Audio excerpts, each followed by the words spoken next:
Satu kesempatan luar biasa, kalau saya boleh menyampaikan kebenaran firman Tuhan bagi kita bersama di tempat ini. Bapak Ibu Saudara terkasih, saat Anda datang beribadah di gereja ke tempat ini, apakah Anda datang dengan membawa sesuatu? Ya, coba periksa dulu barang bawaan Anda membawa barang sesuatu? Ya, pasti Anda sadar atau tidak sadar, Anda selalu membawa sesuatu. Ya, Anda membawa barang. Dan kalau Anda pikir-pikir, kira-kira barang tersebut kepake enggak ya? Waktu Anda datang berdoa, Anda menyanyi, Anda menyembah Tuhan. Kepake enggak barangnya? Ya kadang-kadang Anda mikir, ya kayaknya juga enggak semua barang yang Anda bawa. Coba periksa di kantong Anda, di pakaian Anda, mungkin di tas yang Anda bawa, barang bawaan Anda, kayaknya enggak semuanya kepake ya untuk Anda berdoa, Anda datang nyanyi, nyembah Tuhan begitu. Bahkan harus selalu dipakai kayaknya, entah itu ya anting-anting di telinga, mungkin aksesoris yang di pakaian Anda, termasuk juga yang penting harus kita pakai adalah ya masker, nggak boleh copot dari wajah Anda. Dan alasannya kenapa sih Anda selalu bawa barang-barang itu? Kira-kira menurut Anda kenapa? Kenapa harus Anda bawa barang itu? Oke.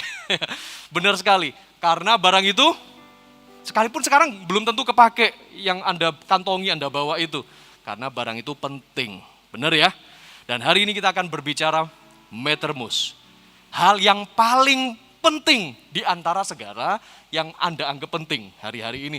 Dan kalau kita ngomong apa sih yang paling penting di dalam hidup ini, kalau kita secara spiritual, secara kehidupan rohani, kita perlu mempelajari dan kita perlu memiliki yang paling penting itu, yang paling berharga itu bagi hidup kita. Dan kalau kita sudah memperolehnya, jangan sampai hal itu lepas, jangan sampai itu ketinggalan.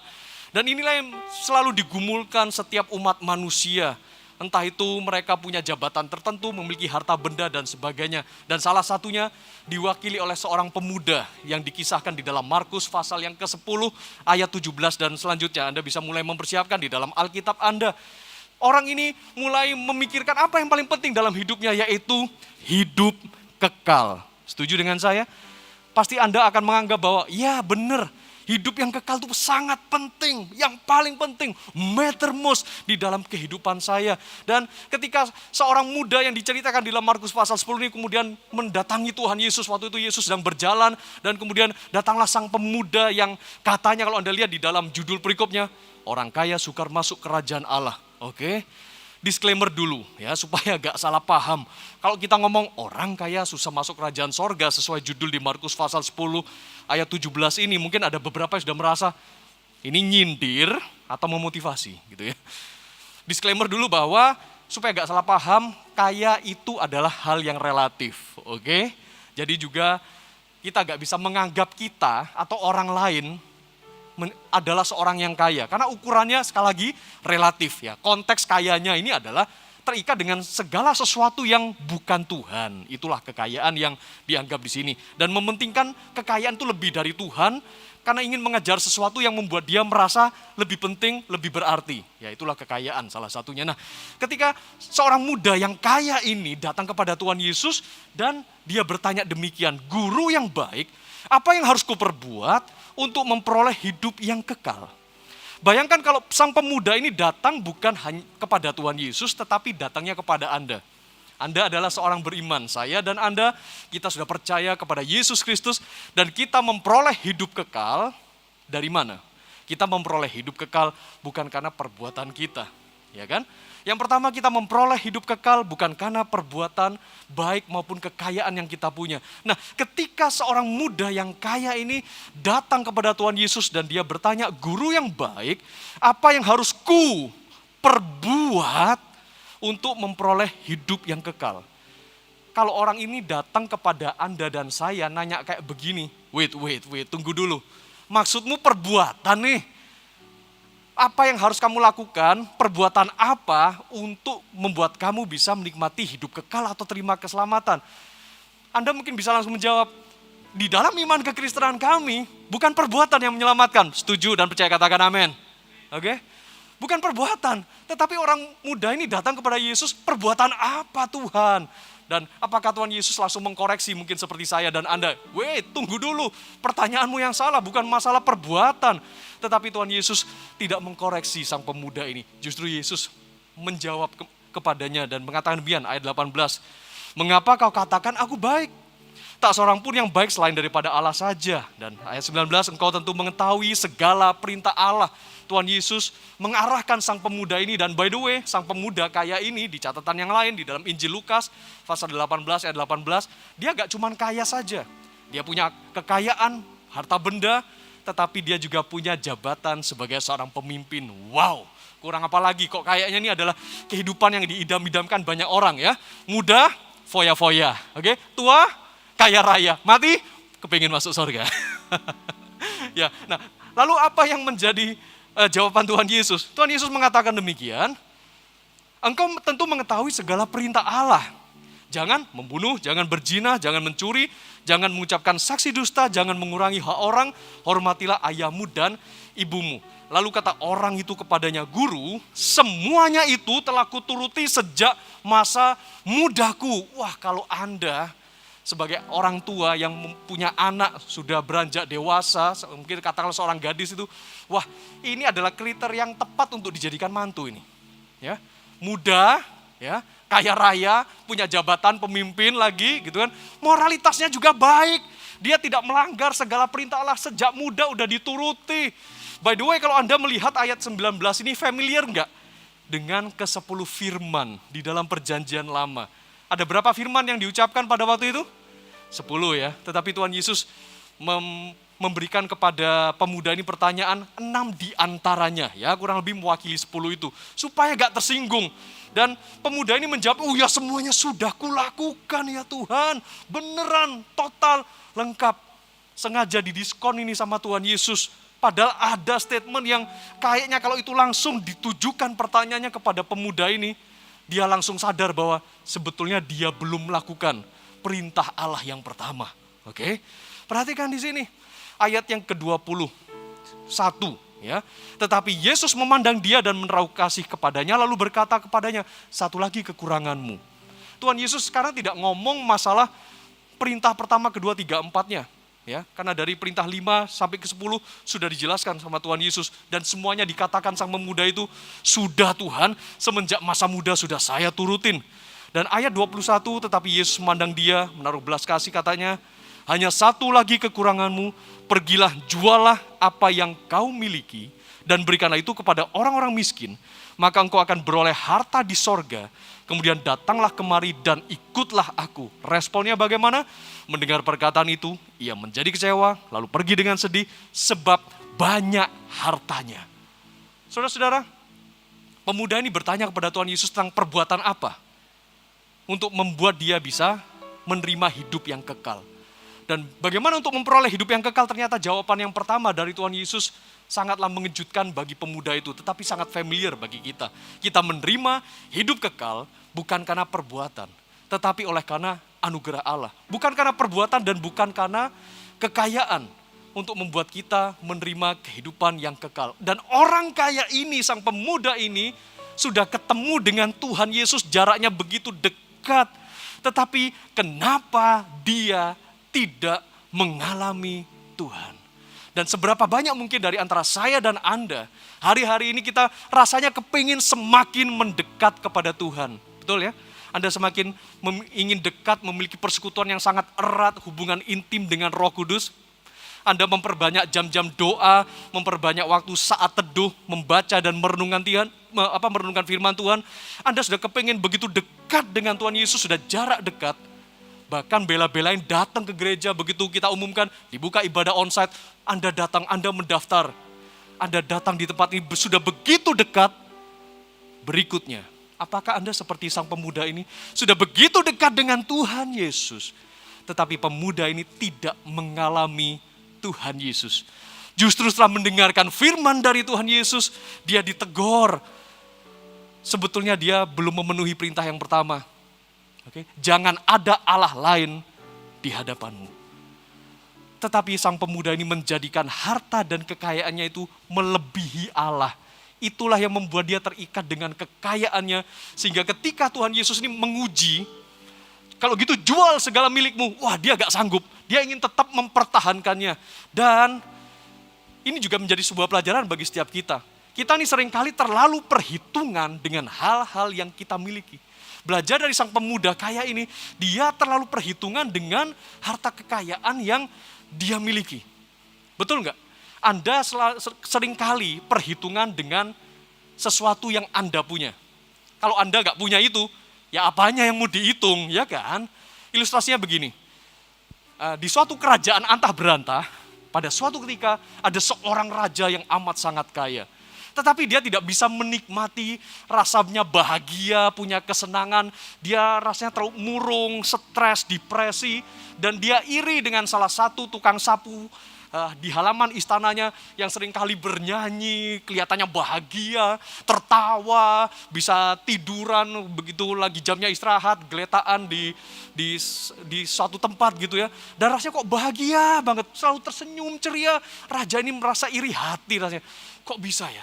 Padahal kayaknya orang yang suka nyapu-nyapu istana, halaman istana ini gak punya apa-apa, tapi ya bahagia, begitu senang. Lalu dia panggil penasihat istana, bro, sini. Kamu lihat penyapu halaman istana ini.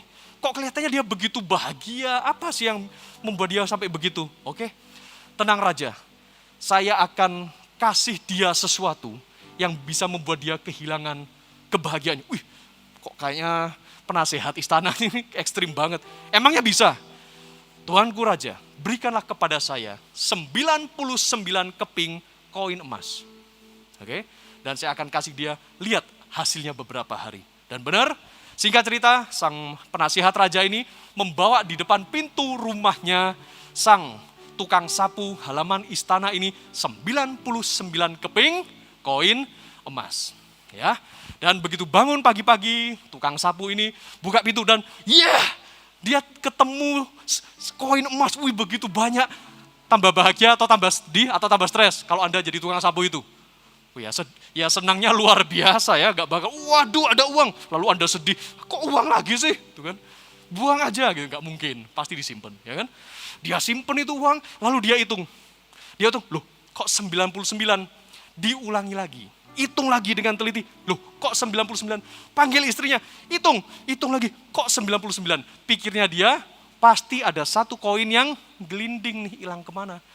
Berhari-hari dia meluangkan waktunya, cari koin itu, kesana kemari, dia sampai depresi, dia stres. Dan raja ketika melihat tukang sapu istana itu, kok sudah gak pernah nyanyi-nyanyi lagi ya?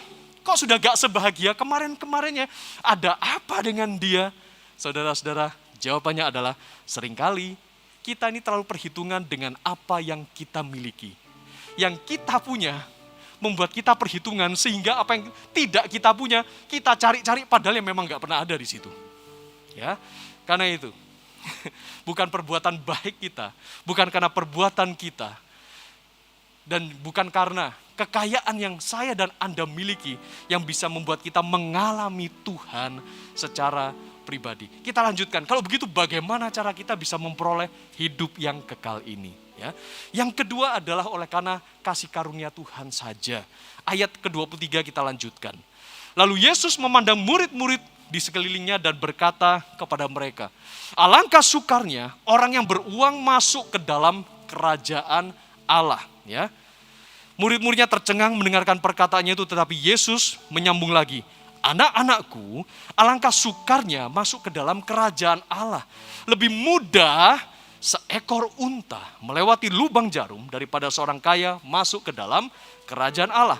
Mereka makin gempar, heboh dan viral. Dan berkata seorang kepada yang lain, jika demikian, siapakah yang dapat diselamatkan? Yesus memandang mereka dan berkata, bagi manusia, hal itu tidak mungkin. Tetapi bukan demikian bagi Allah, sebab segala sesuatu adalah mungkin bagi Dia. Nah saudara, Anda pasti pernah mendengarkan cerita tentang bagaimana lebih mudah unta memasuki lubang jarum daripada seorang kaya atau orang yang punya banyak uang masuk di dalam kerajaan sorga. Caranya gimana? Apakah ini gak salah ketik, gak salah tulis nih? Jangan-jangan lebih mudah bulu unta masuk ke dalam lubang jarum. Atau beneran untanya yang masuk ke dalam lubang jarum? Ya. Maksudnya di mana? Atau mungkin Anda pernah juga dengar cerita, oh gini, kayaknya di Yerusalem waktu pergi ke sana, ada guide tour yang mungkin cerita, ini dia. Ada sebuah gerbang yang kecil, yang sempit, nah ini dia modelnya. Kayaknya ini adalah gerbang yang biasanya dikasih nama, inilah gerbang lubang jarum. Kenapa? Karena setiap kali ada onta yang memang mau masuk melintasi area itu, lewat gerbang itu, onta itu harus melepaskan barang-barang bawaannya, kemudian dia harus merunduk, harus berlutut pelan-pelan, benar-benar ngesot, masuk sampai dia berjejal-jejal dengan lubang jarum itu dan plung, akhirnya dia bisa lewat. Apakah seperti itu? Ya. Dan ya rupanya ini penafsiran yang nggak tepat sih sebetulnya, karena fakta ini baru ditemukan sekitar abad ke-11 oleh seorang rohaniawan yang namanya Theophilak, dan dia ngomong, ya kayaknya unta masuk lubang jarum nggak mungkin, ya kayaknya mungkin ini pasti ada sesuatu yang bernama lubang jarum, dan ini dia tempat di mana unta masuk gerbang itu. Bukan itu ternyata. Karena di abad pertama, Tuhan Yesus tidak menunjuk kepada tempat itu, dan memang tempat itu gak pernah ada di dalam sejarah. Cuma dibuat-buat aja supaya cocok dengan cerita ini. Tetapi maksud yang sebenarnya dari Tuhan Yesus itu apa sih? Lewat ilustrasi yang diberikan oleh Tuhan Yesus ini. Sebetulnya Tuhan Yesus hendak memberikan sebuah sindiran. Maksudnya begini ya, lebih mudah mewujudkan hal yang paling mustahil itu masih bisa terjadi dibandingkan orang yang terikat dengan kekayaannya bisa masuk surga. Kalau di dunia ini masih bisa dipikir-pikirkan apa sih hal yang paling amat sangat mustahil, itu masih bisa terwujud. Ya. Karena di akhir statementnya Tuhan Yesus mengatakan, mungkin bagi manusia itu mustahil, tapi tidak ada yang mustahil bagi Allah. Bagi manusia mustahil, bagi Allah tidak ada yang mustahil, itu masih bisa diwujudkan. Cuma satu hal ini yang paling susah dibandingkan yang mustahil itu. Orang yang punya uang masuk di dalam kerajaan sorga. Nah, kemudian mulailah timbul pertanyaan selanjutnya. Lah Pastor, kalau saya terlanjur kaya gimana? Lalu apa gak bisa masuk sorga? Nah saudara-saudara, sekali lagi disclaimer tadi di depan mengatakan bahwa masalah kekayaan itu relatif. Ya. Jangan sampai kekayaan itu menghalangi Anda untuk punya hubungan dengan Tuhan Yesus. Amin. Dan karena Tuhan Yesuslah yang sudah menebus saya dan Anda untuk bisa masuk sorga. Dan masuk sorga itu gak bisa dibeli dengan kekayaan. Mentang-mentang sudah punya harta benda, kekayaan, punya pangkat tertentu, lalu Anda merasa bahwa, bisa masuk sorga. Karena sudah dibayar, karena kita ini sebetulnya sudah dibayar lunas oleh Tuhan Yesus. Itulah yang membuat kita bisa masuk sorga. Karena kasih karunia Tuhan yang anggapannya itu mustahil bagi manusia. Tetapi tidak ada mustahil bagi Allah.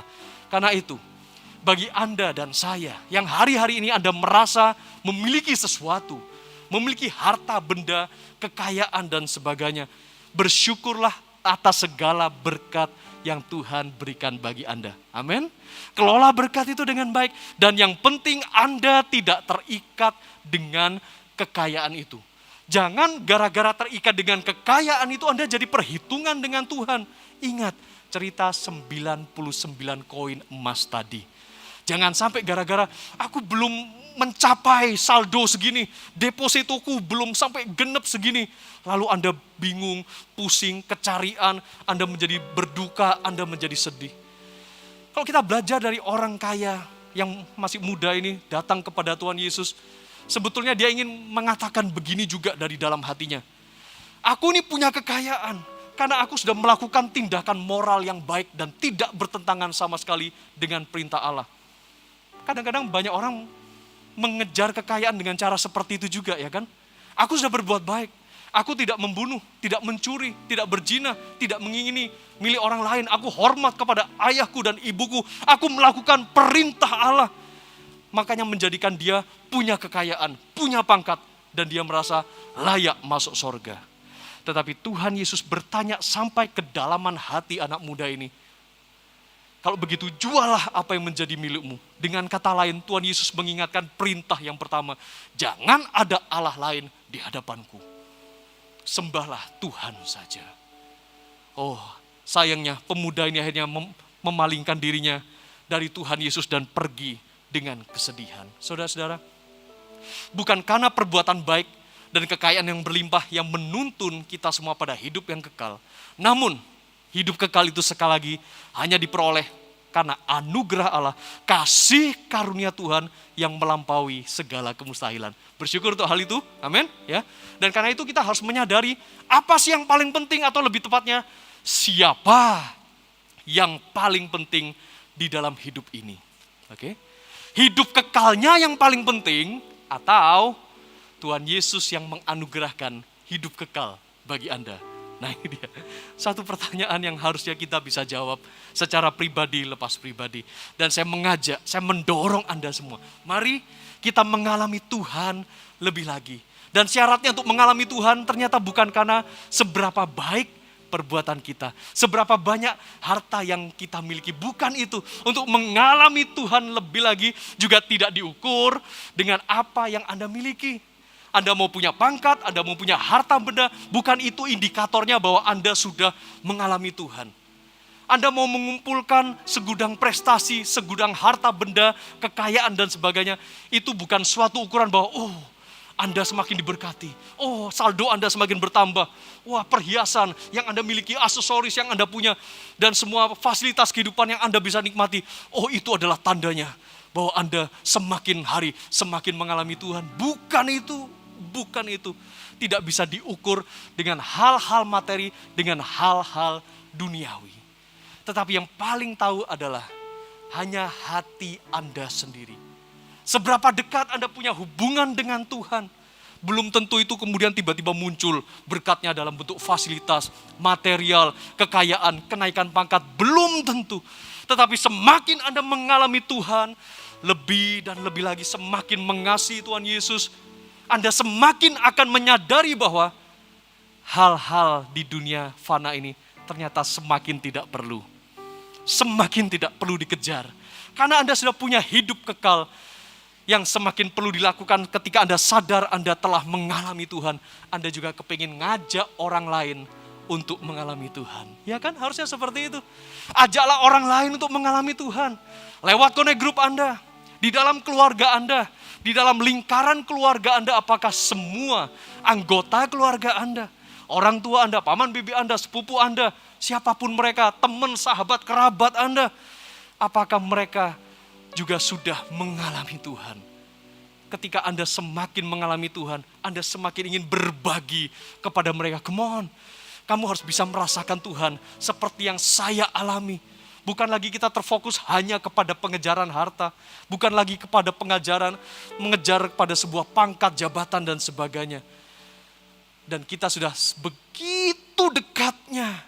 Hari ini saya dan Anda datang ke gereja sama seperti jarak sang pemuda kaya ini. Dekat sekali sama Tuhan Yesus. Tetapi dia tidak bisa encounter kasih karunia-Nya. Dia tidak bisa mengalami Tuhan Yesus lebih lagi. Karena dia masih terikat dengan kekayaannya. Hari-hari ini, apa yang sedang mengikat Anda, Bapak Ibu Saudara? Apa yang sedang menjadi motivasi tertinggi Anda? Apa yang mattermost bagi Anda, sehingga Anda kepingin kejar itu terus, sehingga itu akhirnya menghalangi untuk Anda semakin mengalami Tuhan. Mari hari ini, tanggalkan sejenak, tanggalkan dulu segala sesuatu yang kemungkinan itu mengikat Anda, menjadi motivasi Anda. Tanggalkan itu dan mari kita menuju yang mattermost di dalam kehidupan Anda. Yang paling penting, yaitu mengalami pribadi Tuhan Yesus. Mengalami Dia, mengalami indahnya hadiratnya, mengalami kedalaman firman-Nya. Dan kalau kita sudah ketemu dengan Tuhan Yesus, sudah so that close, sudah sedekat itu, come on. Jangan sampai Anda kehilangan hal itu lagi. Kita mau mengalami Dia lebih dan lebih lagi. Saya persilakan tim worship bisa maju ke depan. Dan saya sungguh-sungguh mengajak Anda sekalian.